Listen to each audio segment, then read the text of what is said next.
I want to talk about something today that I've been sitting with for weeks. And I think I figured out how to say it cleanly, so bear with me because once you see this, you cannot unsee it. There's a war happening right now, and you weren't told anything about it. You weren't drafted, you didn't vote on it, there's no front page about it most days, but you're in it every single day. Every time you spend, save, earn, or move money, you are in it. It's a monetary war. And here's the thing most people get wrong about it, and the thing nobody is saying clearly yet. It's being fought on two fronts at the same time. Hey there, I'm Bram Kanstein. This is Bitcoin for Millennials. And in this episode, I'm sharing why one of those fronts is pointing directly at you, why the math makes it inevitable, and why Bitcoin is the cleanest opt-out that I have found. If you're enjoying my content, it would mean a lot to me if you could subscribe to the channel and like my video to support my journey. Thanks a lot. Now let's dive in. So, front one is the loudest. It's the visible one.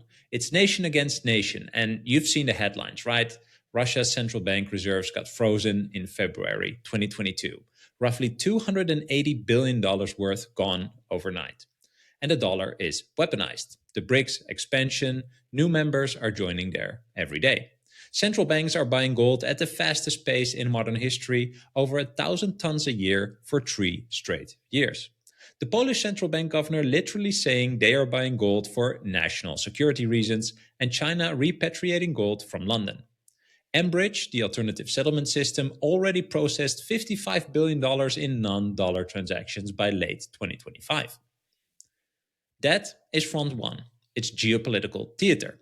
It's real and it's interesting, but it's not the front that you live on. The front you live on is quieter, and it's the one that actually decides your life. Let me put it this way.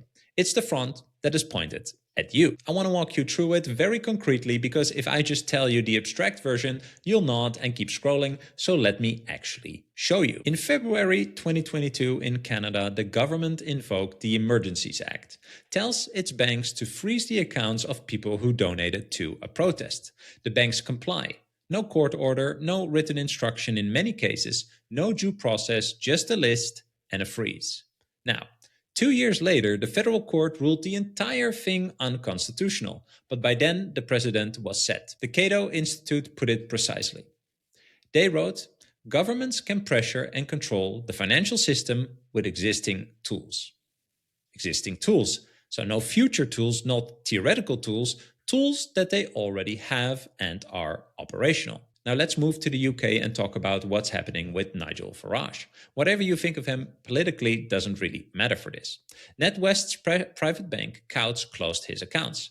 He got the internal documents through a subject access request, and they showed the Reputational Risk Committee deciding his political views weren't, and we quote, compatible with the bank's values. The CEO resigned, NatWest eventually settled, and also apologized. For every Farage who gets the news cycle, there are unnamed Muslim organizations, sex workers, gun retailers, crypto founders, alternative media operators who get debanked with zero coverage. The mechanism isn't partisan. The mechanism is the asymmetric power over who gets access to the financial system. It's not about Farage, but it's about the architecture. Now let's move to the US in December 2024.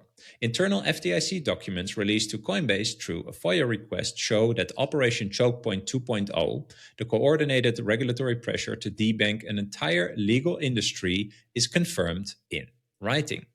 Mark Andreessen went on Joe Rogan in November 2024 and said roughly 30 founders his firm had invested in had been debanked in the previous years. Coinbase's chief legal officer Paul Grewal called it a concerted plan on the part of the FDIC that they carried out without any reluctance to deny banking services to a legal American industry. Now let's move to the EU. Regulation 2024-1624 comes into force in July 2027. Hard cash payment cap of €1,000 across the entire block, and mandatory ID for any cash transaction over €3,000. France and Spain are already at 1,000, and Greece is already at 500. And here's my favorite one because it's so blatantly in your face that I cannot believe that this happened.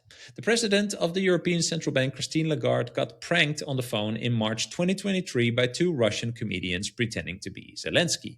When they said European citizens did not want to be controlled by a CBDC, she answered, There will be control. You're right. You're completely right. So she thought no one important was listening, and that's what made the answer honest. And then there's the classic bail-in that still many people haven't heard of. In 2013, the Bank of Cyprus converted 47.5% of all uninsured deposits over 100,000 euros into shares. They took the money and used customer funds to rescue their bank. The legal framework that made it possible, the EU Bank Recovery and Resolution Directive, is now active in every EU member state. The US equivalent is the Dodd-Frank Title II. The FDIC and Bank of England published the joint blueprint back in 2012. Your insured deposit up to $250,000 in the US is protected. Anything above that, you're an unsecured creditor. The legal architecture for using your deposits to rescue a bank already exists in virtually every G7 jurisdiction. Caitlin Long, who runs Custodia Bank, put it bluntly. Under existing US law, your deposits can absorb the losses of a failing bank. Now, this is what I'm calling the individual front, the part of the war that is pointing at you. The same legal and technological architecture being weaponized against Russia, China, against any nation state on the wrong side of Washington is also being built and pointed at you. It's the same toolkit, the same mechanisms, and the same purpose. I'm going to show you why that matters in a second, but first we need to go somewhere unexpected. Most people stop too early with Bitcoin. They buy it, maybe move it to a wallet and think they are done. But they're not. The real questions are how you're securing it, how private your setup is, and whether you're verifying your own transactions or trusting someone else. And what happens to your Bitcoin when something happens to you? This is the layer that most people ignore, and it's the most important one. That's why I've been working with the Bitcoin Way. They help you set up self-custody properly, including privacy, cybersecurity, inheritance, and even running your own node. And they do it without ever touching your Bitcoin. They're not a custodian, they're your support team. If you're serious about this like I am, go to thebitcoinway.com/Bram, that's BRAM, to book a free call. They'll walk you through your setup, personalize everything to you, and help you get a much stronger position very quickly, whether you're a beginner or more advanced. That's thebitcoinway.com/Bram. Here's the thing that makes it all click for me. And once you see it, you cannot unsee it. Both fronts are the same war. The fiat money system in its post-1971 form, when Nixon closed the gold window and the dollar became pure paper backed by promise, that system requires three things to keep functioning. Just three. It requires the ability to print money without limit. It requires the ability to extract value from holders of that money through inflation. And this is the one that matters. It requires the ability to prevent holders from exiting into something better. Front one, the nation-state front, that's about preventing other countries from exiting. Sanctions, dollar weaponization, SWIFT choke points, that's the international version on the same fight. Front two, the individual front, that's about preventing you from exiting. Debanking, programmable money, cash limit, surveillance, bail-in legislation, that's the domestic version of the same fight. Same system, same actor, same architecture, same purpose. Keep the system alive by keeping everyone in it. And I keep coming back to that. Keep the system alive by keeping everyone in it. That's the whole summary. That's the leash that you're on. The fiat system cannot survive an exit, so the exit has to be closed. That's why the noose is tightening on cash. That's why CBDCs are being designed with programmable expiry. That's why thresholds keep dropping. That's why your bank is required to file a suspicious activity report on transactions you used to be able to make without thinking. The system is fighting for its survival, and the battlefield is your wallet. Now, the thing about this war is that one side has already lost. They just don't know it yet. Or they do know it and they're trying to drag the loss out as long as possible. Here's the math, and I'll keep this short because the numbers just work. US M2 money supply in February 2020 was about $15.3 trillion. In January 2026, 6 years later, about 22.4 trillion. That's a 46% increase in 6 years. Roughly 26% of all dollars that have ever existed were created since January 2020. Federal government net interest on the debt in the fiscal year 2025 was $970 billion. That's more than the US defense budget for the first time in modern history. And at the time of recording in July 2026, they've already crossed 1 trillion in net interest on that debt. The Congressional Budget Office projects net interest to hit $2.1 trillion by 2036. Debt to GDP rises from 100% today to 118% in 2035, surpassing the World War II peak. So obviously, this isn't sustainable.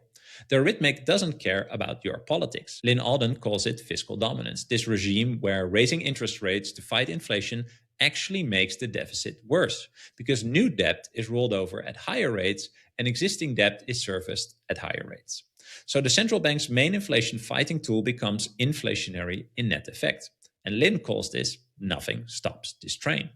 And the consequence of all that printing is asset owners getting richer, wage earners getting poorer.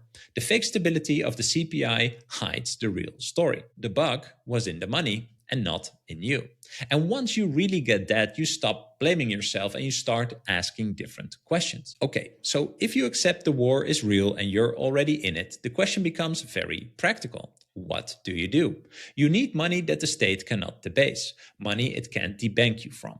Money it can't reprogram with expiration dates, and money it can't freeze on a list. Money it can't bill in, and money it can't surveil at the protocol level. You need the money that has the properties superior money has always needed to have. And thinkers way before us figured out what those properties are.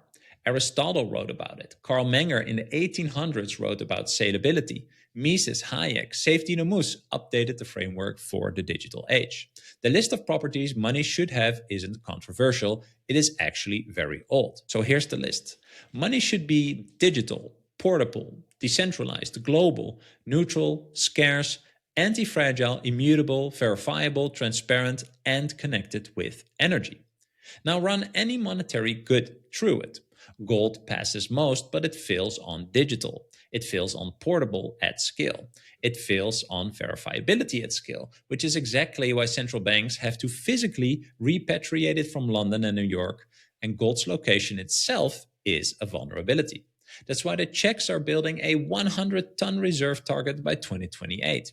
Gold works, but it works in vaults, which means it works for nation states and not really for you. Fiat currencies like the dollar, euro, pound, yen, yuan, they fail on scarcity, they fail on neutrality, they fail on being decentralized, they fail on immutability structurally because that is how they are designed. Fiat money is the opposite of neutral. It requires a counterparty, a bank, a payment processor, a central bank at every step, and every counterparty is a control point. That's exactly why front two of the war works. The system has counterparties to lean on. Bitcoin passes all 11. And the keystone property, the one that you really want to understand, is neutrality. Bitcoin does not know who you are. It does not know what you believe. It doesn't know what your government wants done to you. Bitcoin cannot debank you. It cannot be redenominated. It cannot expire.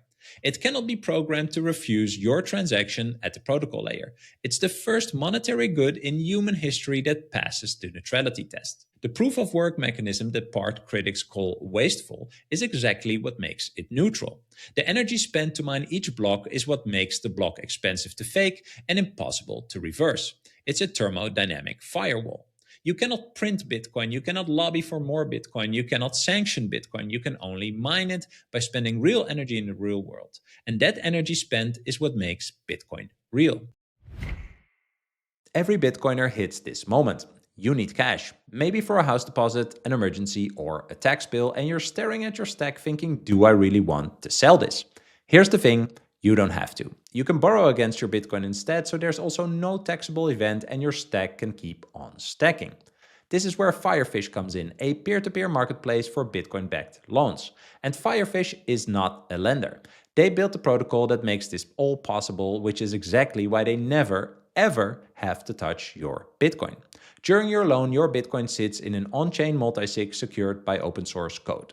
You can find offers for different amounts, durations, and rates at firefish.io. And when you decide to get a loan, you can use code BRAM to get 30% off your first loan's fees. That's firefish.io and code BRAM. The system you're being forced to use fails this entire test. Now, let me be honest. Many people will resist this. I did. Almost everyone does. The resistance shows up in predictable forms. It's just speculation. Criminals use it. It's bad for the environment. It's too volatile, or I don't understand it. Here's what's interesting about these objections. Every single one of them describes fiat money more accurately than it describes Bitcoin. Fiat money is far more speculative, infinitely inflatable, with no anchor at all. Fiat money is used vastly larger by criminals, drug cartels, terrorist financing, money laundering, all denominated in dollars and euros. Fiat money's footprint, branches, ATMs, data centers, military protection of the petrodollar, it all dwarfs Bitcoin's per unit of monetary value secured. Fiat money is more volatile in real terms than people realize. The dollar has lost most of its purchasing power since 1971, and most people don't understand fiat money either. They just don't know they don't understand it. So, when you find someone resisting Bitcoin with one of those objections, the resistance is showing you something. The resistance is the data. When I first connected those dots, I literally stopped what I was doing because I realized the objections I'd been making to Bitcoin were all things I'd been tolerating about fiat without ever questioning it. And that is the mirror function of Bitcoin. What we resist in something is often what we haven't accepted about ourselves or about the system we're already inside. Bitcoin is a mirror. It shows you what you've been holding. It shows you what you've been tolerating. It shows you what you've been told to trust.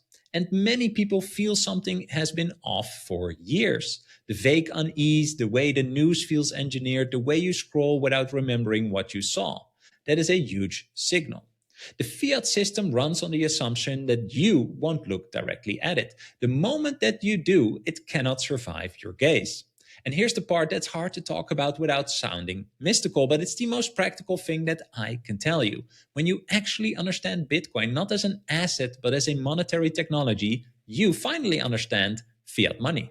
When you understand fiat money, you understand the leash that you're on. When you understand the leash, you understand the war that you're in. That understanding is sequential, but also irreversible. You can't go back to thinking the system is neutral. You can't go back to thinking the inflation was an accident, or like Christine Lagarde says, it came out of nowhere. You cannot go back to thinking your government's interest and your interests are the same. That's why people see Bitcoin at different times. The Canadian trucker saw it after the freeze. The Nigerian saw it after the cash ban, and the Argentinian saw it after the third currency collapse. The Lebanese saw it after the banks took their money. The mirror works on the schedule of the system's failure, not on the schedule of any argument I could make to you. The argument has always been available, but the readiness is what changes. Look, this is not an ideology. I'm not asking you to believe in anything.